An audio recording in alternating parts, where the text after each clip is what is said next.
देश भर में दिल्ली जंतर मंतर पर हुए लाठीचार्ज पर लोगों में भारी आक्रोश देखने को मिल रहा है और इसी बीच में जिलाधिकारी देहरादून कार्यालय के बाहर मैं मौजूद हूं और आप देखेंगे आज़ाद समाज पार्टी के तमाम कार्यकर्ता जो हैं यहां पर धरना प्रदर्शन करने यहां पर पहुंचे हैं। आप लाइव तस्वीरों में देखेंगे धर्मेंद्र प्रधान के इस्तीफा को लेकर भी एक मांग देश भर में की जा रही है और कहीं ना कहीं लोगों में काफ़ी आक्रोश जो है देखने को मिल रहा है। सीधा हम एक बार बात करेंगे। जोगेंद्र जी, सबसे पहले तो आपका बहुत बहुत स्वागत है। धन्यवाद धन्यवाद। क्या मांगे हैं आपकी, एक बार फिर आप डीएम कार्यालय के बाहर आए। देखिए, जिस प्रकार से इस देश की युवाओं की आवाज़ हमारे नेता बड़े भाई चंद्रशेखर आज़ाद ने उठाने का काम करा, आपको अच्छी तरह याद होगा कि सबसे पहले 15 तारीख को धरना स्थल पर पहुंचा हमारे नेता चंद्रशेखर आज़ाद पहुंचे थे और उन्होंने घोषणा की थी कि बिना पार्टी के झंडे के मैं निष्पक्ष होकर इस छात्र आंदोलन को समर्थन देता हूं। और आपने देखा होगा कि जिस प्रकार से रात को छात्रों पर लाठीचार्ज की सूचना चंद्रशेखर आज़ाद को प्राप्त हुई तो रात को वो 2:30 बजे छात्रों के पास पहुंचे और वहां पर डटे रहे कि जिससे कि दिल्ली पुलिस के अंदर हिम्मत नहीं हो पाई कि उन पर लाठीचार्ज किया जा सके। 20 तारीख को जब वहाँ पर संसद भवन घेराव के लिए सब लोग जा रहे थे तो जो हमारे नेता हैं चंद्रशेखर आज़ाद जी, वह संसद में थे। जैसे ही उन्हें पता लगा कि छात्रों पर लाठीचार्ज हो चुका है तो वह तुरंत संसद छोड़कर सीधा अपना जो है छात्रों के बीच जाके खड़े हुए। उसके बाद वहाँ पर कोई लाठीचार्ज नहीं हुआ और जब उन्हें लगा कि अब भी जो देश की जो गूंगी बहरी सरकार है जो नहीं सुन रही है, मैं कहूँगा कि नरेंद्र मोदी जो कायर नहीं है वो आज का जनरल डायर है। उसने जिस प्रकार से लाठियाँ चलाई, इस विरोध में 3 दिन तक लगातार हमारे नेता जो संसद भवन के अंदर धरने में बैठे रहे। 22 में आपने देखा होगा, सोशल मीडिया के माध्यम से सब चीज़ें आपने देखने को मिली होगी। तो हमारे नेताजी ने आह्वान किया था कि अब ये आंदोलन जो बड़ा होगा और छात्रों के हित के लिए मैं अपने खून का एक कतरा लगा दूंगा। तो इसी आह्वान पर हमारे नेताजी ने कहा था कि पूरे हिंदुस्तान के हर एक जिला मुख्यालय पर आज़ाद समाज पार्टी और भीम आर्मी के लोग सामूहिक रूप से जाकर धरना प्रदर्शन देंगे और डीएम के माध्यम से राष्ट्रपति जी को ज्ञापन देंगे कि धर्मेंद्र प्रधान को हटाया जाए। मैं आपको एक चीज़ दिखाना चाहूँगा। आप देखिए इसमें क्या लिखा हुआ है, नरेंद्र मोदी कायर है, आज का जनरल डायर है। दूसरी तरफ यहाँ कुछ दिखा है, आपको दिख रहा है कुछ? मैं बताता हूँ यहाँ पर क्या लिखा है। यहाँ पर जो है ना, इस भारतीय जनता पार्टी द्वारा किया हुआ विकास लिखा हुआ है। ये जो विकास है ना, विकास इस पर लिखा हुआ है। ये सिर्फ अंधभक्तों को दिखता है। किसी को विकास दिख रहा है? दिख रहा है किसी को विकास? नहीं दिख रहा ना। लेकिन अभी भाजपा वालों को दिखाओ तो उस पर लेंगे, इस पे लिखा होगा जय श्री राम, मोदी जी जिंदाबाद, मोदी जी हमारे पापा है, मोदी जी हमारे चाचा है, राम मंदिर लिखा होगा। तो उस तरह से ये लाठीचार्ज हुआ था तो कहीं ना कहीं सरकारी गुंडाई नहीं दिखा रही। देखिए, मैं निश्चित तौर पर बताऊंगा, मैं स्वयं उस लाठीचार्ज में मौजूद था। आप ये देख सकते हैं, ये चोट जो हाथ पे जो चोट लगी हुई है ना, ये उसी लाठीचार्ज की है। जिस प्रकार से, जिस बर्बरता से बहनों को कुचला गया, छात्रों को मारा गया, मैं कहता हूं कि इससे क्रूरता जिस प्रकार जनरल डायर ने जलियांवाला बाग में की थी ना, वही क्रूरता मोदी की और आरएसएस की सरकार पुलिस ने और दिल्ली के अंदर करी है।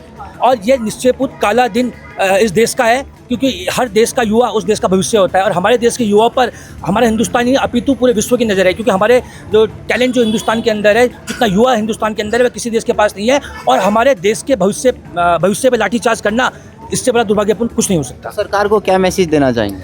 देखिए, सरकार को सिर्फ एक ही मैसेज है कि 2027 के चुनाव में और 2029 के चुनाव में जिन युवाओं ने जय श्री राम बोलकर, भारत माता की जय बोलकर कमल के फूल का बटन दबाया था, अब वही जो हमारे युवा है ना, इस बार वही बटन दूसरी पार्टी का दबाकर इस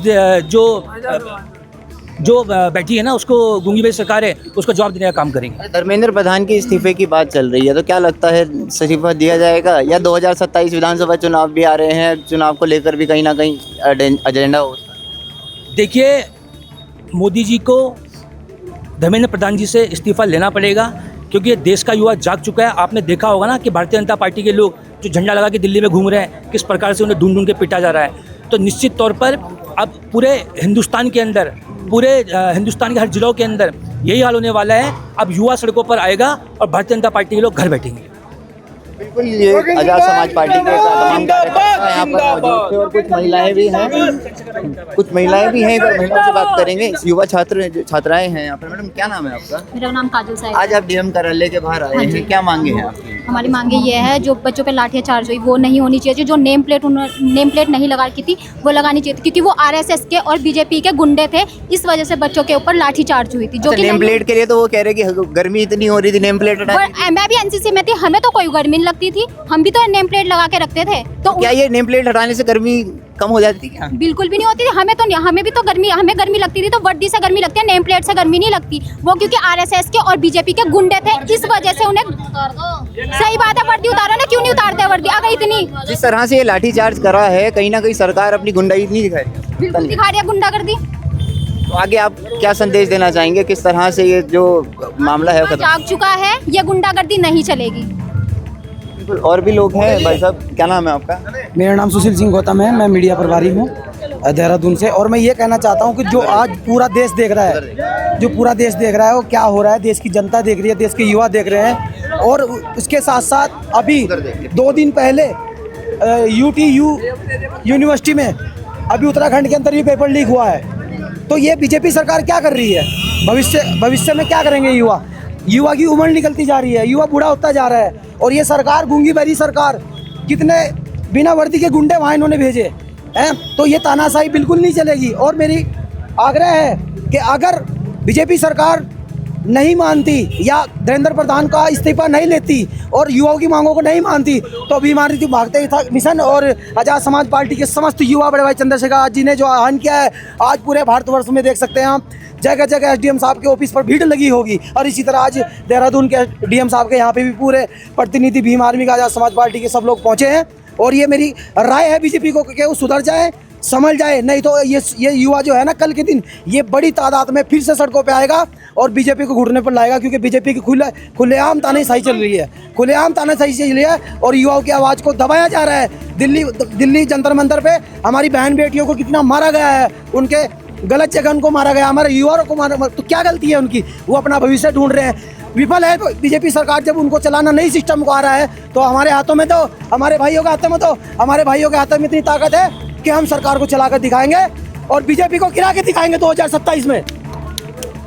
तो ये तानाशाही बिल्कुल बंद होनी चाहिए। धन्यवाद पत्रकार महोदय। बिल्कुल, कहीं ना कहीं आज़ाद समाज पार्टी के कार्यकर्ता तमाम जो यहाँ पर मौजूद हुए हैं, आक्रोश उनमें नजर आ रहा है। तब तक के लिए देखते रहिए खोजी नारद न्यूज़ देहरादून। चलो वहाँ चले।